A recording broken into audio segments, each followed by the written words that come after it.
Hey,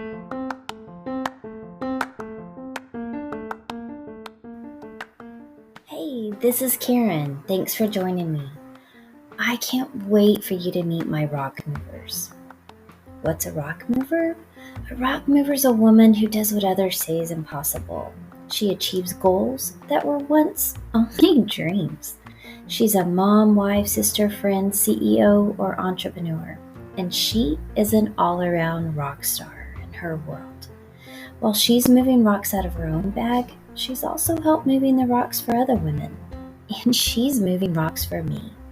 Join us as we introduce our rock movers.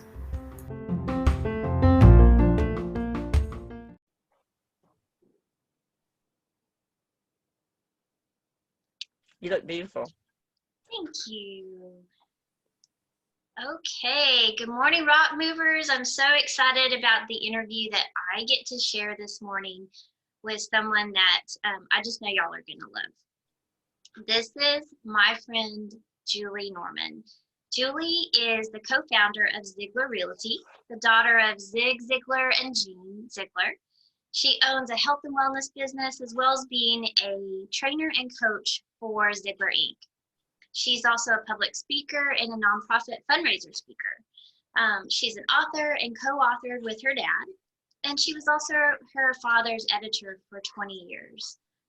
Beyond all of those amazing things, Julie is a mentor, a friend, and just someone that I treasure, and I just know that y'all are going to love her. So welcome, Julie, to my Rock Movers podcast, which is so weird that I get to interview you, but I'm so honored and excited to have you. Thank you, Karen. I am delighted and honored that you invited me. I'm just thrilled to get to be a part of this, and I love what you're doing to help all these women and just encourage them the way you've encouraged so many others, and I appreciate you having me. Well, it is my honor for sure, and we may have a little technical difficulties. Julie is now living in the country on the other side of Texas, so not in Alvord where she was before, so we may have a little technical issues, but we don't care. We are just so honored and happy to have you here that we just want to hear your voice and get to see your beautiful face as we get to learn more about you, and I get to share who you are with the world, with my world. So we'll just jump right in. One of the first things that I always ask my guests is, because we're the rock movers, we want to know, right, what are you doing to move the rocks in your life out of your bags, and then what are you doing now these days to help others move their rocks? All right. Well, we all have rocks. Some of them are a lot bigger than others, and I'll go through some of the most recent rocks that I have moved. But you know, every time you move a rock, there's a lot of this little residual pebbles that go with it. And I think the biggest thing I've done to move a huge rock from my life is I lost my husband 5.5 years ago, and I couldn't sell my house, excuse me, right away. I had to wait 4 years because we weren't able to probate. There really wasn't anything to probate. My husband was a precious man, but I won't go into I will say the financial needs for me were great after he passed, and I had to figure out how to make more money. And besides just speaking, you know, speaking is seasonal. It's kind of in the fall, it's kind of in the spring, unless it's COVID, and then it's online. And that is just not the same career path exactly. But selling my house of over 21 years and moving all that stuff out, 3 dumpsters, well, 2 dumpsters and a half, full to the brim to the top, stuff I threw out. I gave away everything else, and what I wanted and what I was seeking, because financial insecurity is a rock that burdens women in a far different way than it burdens men. And I knew that I needed to feel peace about finances and not have any concerns about, am I going to be able to make enough money? I've really worked for myself for, I think we started Norman Services Corporation, my husband and I. It was about 1987 or 8.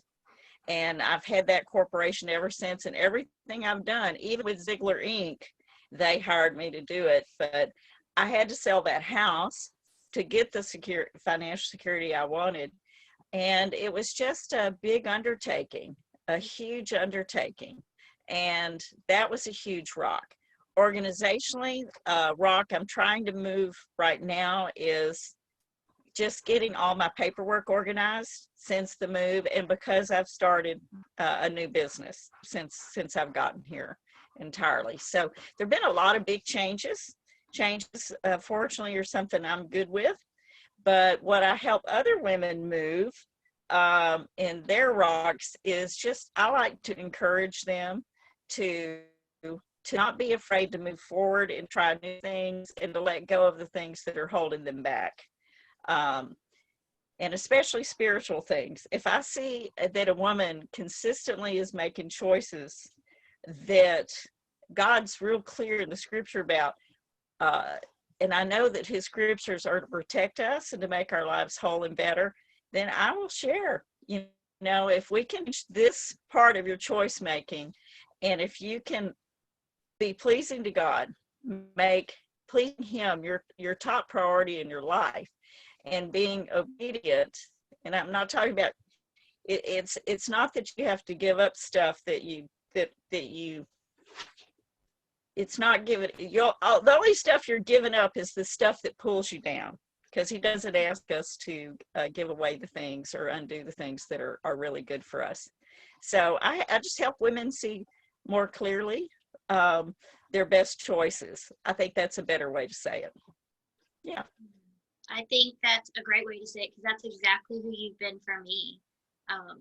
And you always do it in such a loving way that it never comes across as judgmental or as if you're looking down on anyone. It's always as if you're reaching a hand out to help someone up. And thank you. I think that's the big difference that maybe some of us might be missing, is that message may come across as judgmental, or, you know, I'm better than you, so you should do this. And I think you have mastered the art of not doing that, and just coming across this such love and just that spirit of, I'm here to come alongside you and help you. And because I love you, you know, this is where I see I can help, and this is where you can grow. Never it's, you know, you need to change because you're not good enough. And that's, I think, instrumental in your success with women, because you always do that. You're so good at that. Well, Karen, it's easy if you have been kind of like Paul and you're asking people to give up the things that you also had to give up in order to have true peace in your life. Because I'm not going to say I was the worst sinner that ever lived, but I certainly have a huge long checklist, and unfortunately I relate to almost every single person.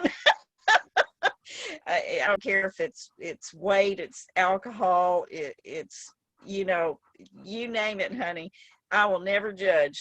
I've been there most of the time. I've already been there. So, and yeah. And I appreciate that so much about you, and maybe those that don't know your story, you know, they haven't heard you speak. They may not know those things about you, or have heard, you know, where you've come from to where you are, and how God has used those parts of your ministry and your story to minister to others and encourage others.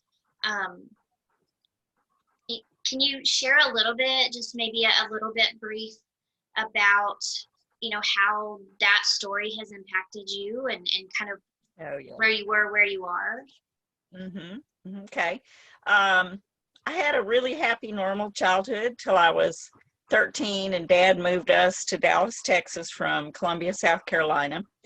Regular, just happy in school, involved, student council, all that. Moved to Dallas, did not fit in, got in with the wrong crowd. And just, I had a secret life, because my father was very positive, always a great dad, very encouraging. My mom, I had as good a home life as you can imagine. Just awesome parents. But I was super busy, always, still am. And I worked from the age of 14 because I liked having my own money and I had to pay for stuff. Mom and dad didn't just hand us everything. But I had a secret life, and it had to do with I just couldn't say no to boys, and I mean they were boys. I was a girl, a young girl, if they wanted anything physically from me. And I used to cry and say, oh, God help me say no. I didn't know how. Years later, I learned it was because I'd been molested when I was 9, sworn to secrecy. You never know how that affects you until many, many years later. So that was a big, big part of that.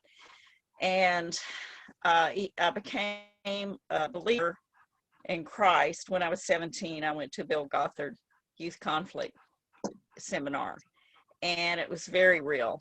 Within a week of just having come to Christ and never felt such love in my life, I fell sexually. I thought, now I knew I'd broken his heart, and before I hadn't. And I felt I didn't know enough about him or faith. My dad wasn't a Christian in those early years, and I just thought Jesus would never have anything to do with me again. So I was lost in that place, and I was re-breaking his heart. But so then it led to an early young marriage, man twice my age, trying to get over the it's wrong to do this before you're married. I'd secretly live with him. If I married him, maybe it would make it okay. Abusive relationship, 3 years later, out with a little girl. And then I got pregnant by a man I barely knew, one night stand type of thing. And I chose abortion because I got involved real early because of my sexual adventures, I'll call them, or misadventures. And I had been taught, this is an option.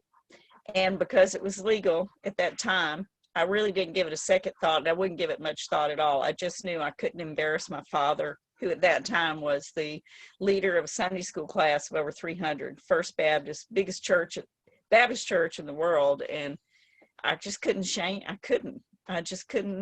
him. And I also already had this little girl I was supporting on my own. And I didn't know how on earth I was going to provide a lot of the reasons you hear women give for that choice. But the moment I made that choice was when my alcoholism started keeping alcohol under the sink.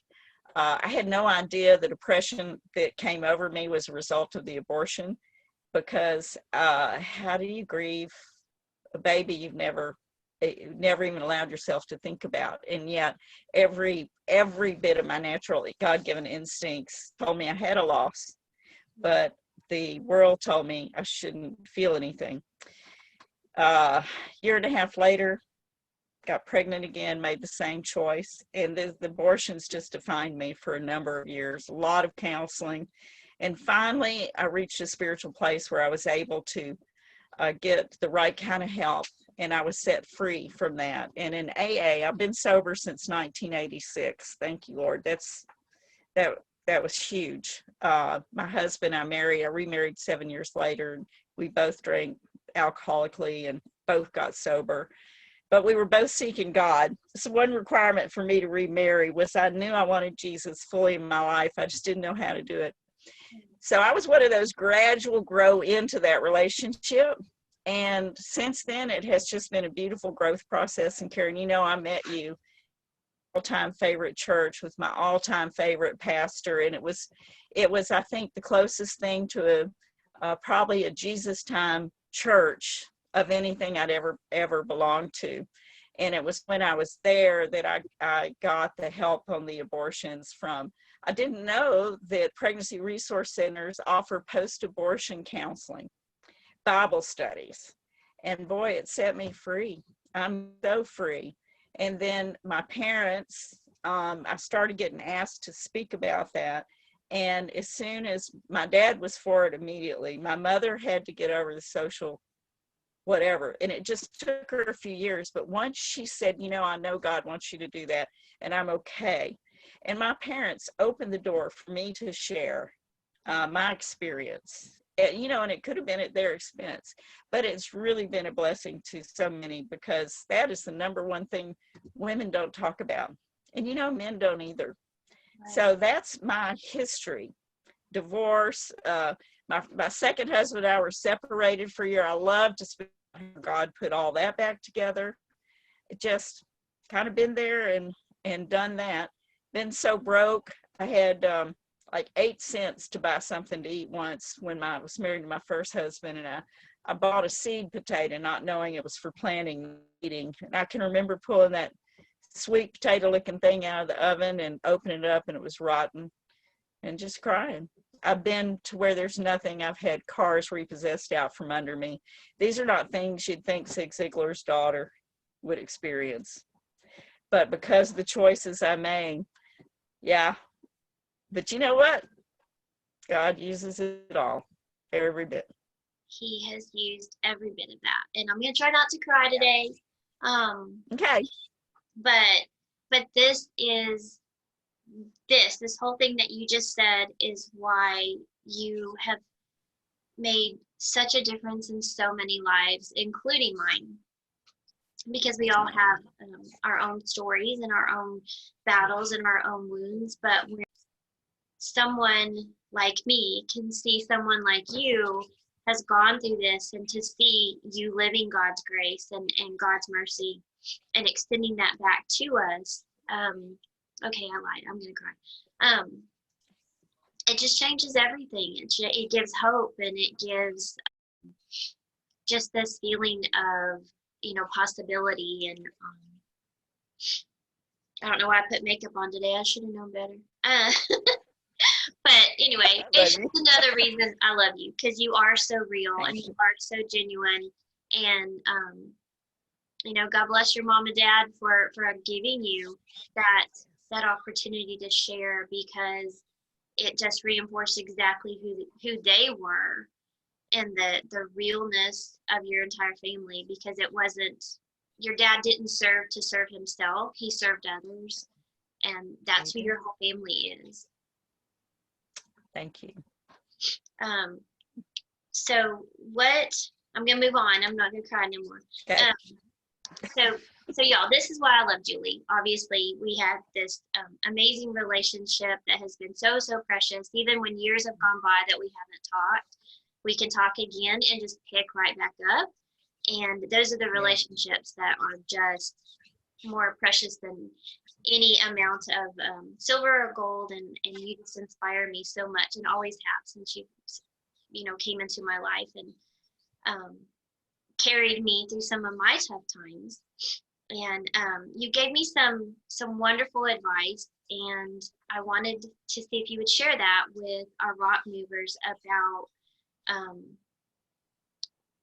as women who we are called to be. And some of this is missing in our culture now, and I think it's such a good reminder of what we should have in our lives and do for our lives.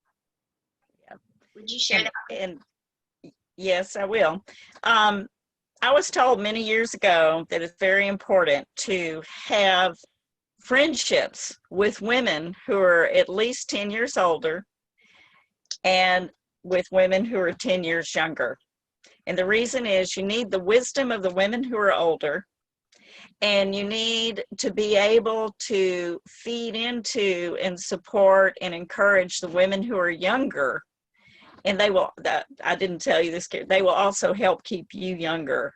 You know, as long as you have a wide variety of friends. My best riding buddy friend will be 80 in February, and I'm 65. So that's 15 years. And of course, anytime we have a common interest of things we can do together, age becomes zero important, and y'all all know that. But to have mentors, people who you respect, who have a faith, you know, whether if you're in business, you know, you want to take your instruction from someone who is successful, respected, and well loved. If you are working on your personal life, wisdom that women have who really know their scripture and who try to be, they live to be willing, available, and obedient to God. Those are the people that you want kind of sowing God's love and wisdom into your life. But you have to make the older and the younger friends. I mean, friends our age are great. Those are the kind of the people we go play with, but we're probably about at the same scale of wisdom and knowledge. And plus, when you have younger friends, when you can't figure out your computer, you can call them. I'm just saying. That's an extra. I mean, as things change, It is. You're going to be more maybe up on the changes. That's a good point. Yeah. Well, tell me, if you will, tell me a favorite memory that you have with your mom and dad or your family as a family or with your parents. Yes, I think there's so many, it's so hard to pick.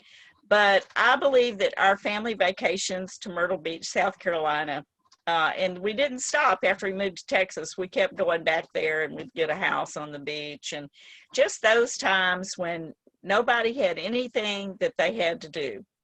And Dad made it, if he did any work on his books or anything, he would go do it in his room after everybody was settled, do it getting ready for bed or whatever. He just made sure he was super present during those vacations. That was always a special thing. And of course, every Thanksgiving or Christmas we spent together was super, super sweet. But the most precious time for me with just Mom and Dad happened for years. All those years I was Dad's editor. I didn't get to see him much because he was a very prolific writer. And I remember one year, in order to make our deadline, I got to finish cooking Thanksgiving meal and eat it, and then I had to disappear back into my office because I wasn't going to make the deadline. I did that too many times. Well, when Daddy had his fall downstairs and needed my help on stage, then I started going with him. For years, Daddy would say, he called me Little One. He'd say, Little One, when are you going to come spend some time with your sorry old daddy? That's what my middle sister called him. and I always called him Gita Daddy. I don't know why, but I'd say, Gita Daddy, when are you going to quit signing contracts for 3 books in 1 year? I work around the clock, and if you didn't have me so busy working, Daddy, I could come over there. And when his short-term memory left, he couldn't write those books alone, so they were on me. Fortunately, I knew his voice. He always compiled folders of information for each book he was going to write, maybe for 4, 5, 6 years. So I would get the folder on the next book, and then I would compile it, and then he could read a page and approve it, but he couldn't see how it went together. But by then he trusted me. But that's when I started traveling with him, and when Mom started traveling with him. And for 4 years, every week, we go on at least 1 or 2 trips for him to speak. And I got to spend days and days and days with my mom and dad. And that, for me, was priceless. After all those years of not really getting to be with him, we talked several times every day. The relationship was there, saw him on Sundays, but, it just wasn't the same as it had been before. Yeah. You mentioned the holidays with your family, and one of my precious memories with you and your dad was when you invited us to Thanksgiving, when we had just moved to Decatur and we're going to church with y'all, or you were, I think, Jimmy's youth pastor back then. Yeah. My son's youth pastor, and we got to come to your house for Thanksgiving, and I don't know if it was intentional or if I just got lucky and got to sit next to your daddy. But he was just the sweetest, funniest man. And, it was surreal to sit at a Thanksgiving table with your family, with Zig and your mom, Jean. just to see the banter, the witty banter back and forth, and the love and the harassment out of love, and for him to, be sweet but tease and pick on me too, and just his little humorous jabs were just so precious. And I just felt like at that moment he had a gift of making you feel like you were the only one he was talking to, and that you were so important to him. And I never forgot that he, for that moment in time, I got to have, captured one-on-one attention, even though we were at a table with everybody. But I felt like I had Zig Ziglar's attention, and that taught me something so important about being present in a conversation. And he definitely had that gift, and you have that gift as well. And that's something I think is missing in our society, because we're, tuned in, we're on our phones, and, our minds are racing on the 10 things that we have to do. But to just settle and be present was a gift, was a true gift from your dad that I had that day. And, nothing monumental was said, but it was a shift for me, just to be enjoying that meal and be a part of your home and your family that day. And we were long ways away from family, but we felt right at home. Yeah. Felt like a part of your family, and that was so special for us. So. Well, thank you. I'm so glad it was. And we always tried to have an open door policy at our house for Thanksgiving. And I know y'all blessed us, because you know what? You'd be surprised how many people don't feel comfortable accepting an invitation to Thanksgiving. Yeah. Because they don't want to intrude on your family, So I was grateful y'all came. Wow, it was a blessing. And then I got to learn how good you were as a cook. So when you took care of us and brought us food when Josiah was in the hospital, I was quite looking forward to that. I'm glad. I enjoyed it. It was fun. It was fun. So another question. Let's see. I have so many. I'm not sure what to ask you. Oh, I know. If you could talk to your younger self, what would you tell her? I would tell her, I think I would tell her not to be so hard on herself and to ask for help. Yeah. Yeah. Isn't that something we wish we all could do? Because we're all just, even today, probably we're our own worst enemies at times, or worst critics even. Yeah, that's a good. So young ladies that are listening to this, don't be so hard on yourself. Give yourself some grace.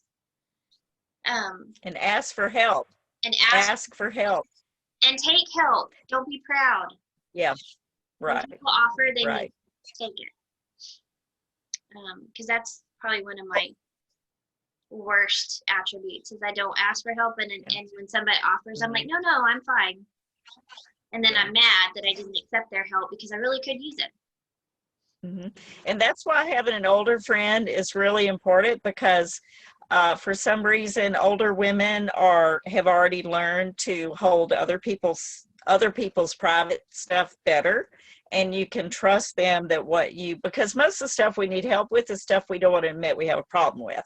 And you need to have somebody in your life who is a great confidant, and who can help you through and lead you to the right places. And you got to ask for help, though. I could have had help years ago if I had been willing to talk to more people about what was really going on. Yeah, gosh, that's such a good point. Yeah. Such a good point. So you've accomplished so many things over your life, and had so many amazing experiences. What do you feel like is your best achievement, or your most proudest accomplishment? I'm having trouble getting things out this morning, but what are you most proud of, other than your kids? I am Yeah, I am most proud of the fact that I got to a place where I forgave me. I came to appreciate me as a person. And the moment I was set free, because the abortions were really the last major shame. I don't deserve life. I don't deserve anything. Once I understood the totality of God's love for me and his total forgiveness, once I was set free from that, what I'm proudest of is that I really have, God has enabled me to not step back into that place where I couldn't love me anywhere close to, well, I probably never will, the way he did, but to understand that I am so totally loved that, you know, that I'm not going to lose the relationship I have with Christ. But because I'm totally free, I no longer worry about what other people think about me. Um, I try and be respectful of other people and their needs and desires. I'm going to tell you, I went and changed shirts, tops, when I saw how beautiful Karen looked this morning. Not because I didn't want her to outshine me, but because I wanted to be a compliment to what she was already presenting, which is very professional. And y'all, I've just worked at home too long, and COVID really made me casual. But I just think I think what I'm proudest of is that I was finally able to accept me for who God made me to be. And also what I did, Karen, is when our pastor challenged us to be available to God, to be willing to do what he put in front of us and to be obedient to do it. When he did that and I started living my life that way, everything changed, because I'm not, every opportunity that comes before me, I say, is what God has put in front of me, and I'm to go and do this, or am I to go and do this? Because, you know, there are people in our world who would have us do everything for them and do nothing themselves. But God puts it in front of you. If you move forward and it's what he has for you, it's going to work out. And if you move forward in the same way, when the disciples were going and telling about Jesus, sometimes they would say, well, it seemed right to move on. I've heard preachers and other people say, don't do anything till you've heard a word from God. But the disciples didn't do that. They would go to the next city knowing that if it wasn't where God wanted them, they would be redirected once they got there. But the thing was, they kept moving. They kept moving until they were redirected. And you can trust that if you'll do the thing that's in front of you after praying about it, then you'll be blessed. And the other thing our pastor taught us that has been huge in my life is, if you start a ministry, or say, let's even say you start a podcast, and then the time comes where you just don't feel it in your heart to do it anymore, that means that season for that is past. You don't have to find somebody else to do your ministry. You don't have to find somebody else to do your podcast. You have done what was put before you. You were obedient to do it. And now that time has passed and there's something else for you. Things don't have to go on forever just because you started them, business-wise or ministry-wise. Yeah, that we have seasons. Yes, we have very distinct seasons. Yeah, that was something that stuck with me as well from Pastor Jean, and and just to walk in fullness in that season and fully embrace that season. But don't be afraid to let a season go. Don't be too proud to let a season go. Right. She said it well. And you reminded me of something you always told me, is just do the next right thing. Yes. You don't have to figure everything out. Just do the next right thing. That's such a good reminder. So thank you for that again today. I need to get that tattooed on my forehead. Put on my computer. Maybe that needs to work. So you have so many inspirational people that you've met, but who's inspiring you now in this season of your life? I mean, you're Zig Ziglar's daughter. Yeah. You could name drop nobody else, but But you're in the new season. Well, I am in a new season, and the people who inspire me, there's a group of 12 of us who meet one Sunday a month, and they're all speakers. Most of them have been past president of the National Speakers Association, and I still can't believe I'm even a part of this prayer Bible group. But it's a time where we come together, and each person takes a month, and that month they pick the topic. And this month, well, next Sunday morning, we're going to discuss a book that the person who's in charge sent us called Stay Salt, and it's about evangelism and sharing the word of Christ. And the name of our group is a Salt and Light group. And it's because as public speakers, we have a platform, and we have a responsibility to be salt, and that's what we're asked to do.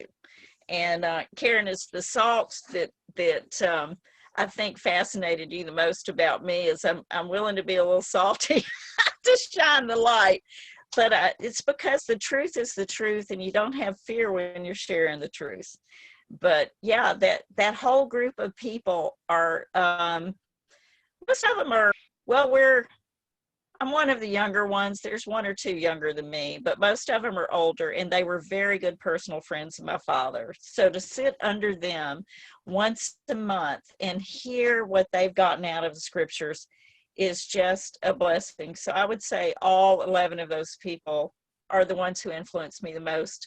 And they're all really well respected in the, I feel such a baby speaker compared to all of them, and I am. And I know full well I was invited because I'm daddy's daughter, and that's okay. I have learned to accept that too, that it's okay to have a name that can open some doors. It's what he left me. What the legacy of his reputation has done more for me. That's the true gift my father gave me, was the name. It's a door opener. So, yeah. He definitely earned that reputation, for sure. Yes, he did. And I didn't realize you were part of that group. What an amazing blessing, and what a great opportunity. I just want to be a little mouse in your pocket and listen to all the things that are being said in that. Come see me, spend the night. Well, you can come once a month, and they'll let you, anytime somebody has a guest with them, they just join in with us while they're there. Okay, we're definitely going to talk about that. That would be amazing. Okay. So I want to kind of start wrapping this up. I could talk to you forever, but I know we can only record so long. And I appreciate you taking time. I know you're caring for your grandkids now, your grandsons, and helping Amy and Nathan, and they've got some new adventures for their ministry, and just congratulations to Amy for going back to nursing school. And Yeah. I know that y'all are still doing some of the Ziglar women stuff as things will transition out of COVID, but Yes. what, I guess as a parting word, what could you advise someone like me that's just getting started, or someone that's going into speaking? I know that your journey was very different because you did come from your dad's platform and Yes. assisted through those opportunities, but you also know, getting up there on the stage speaking for the first time and those experiences. So what can you share with people like me on how we can be authentic, but also be impactful, I guess is the word I'm looking for. Okay. I think the most important thing, I'm going to share with you what Dad would tell anybody who just asked that question. And the first thing is Toastmasters is the place to be, because the people there, it has to be encouraging. They're not allowed to tear you to pieces, so you don't need to be afraid. But it does help you, they help you learn how to design your talks so that they flow with a distinct thing. You can have wonderful stories, but if you don't make points that people can use in their life and apply, if you can't give enough information for people to have some aha moments, your reputation won't grow.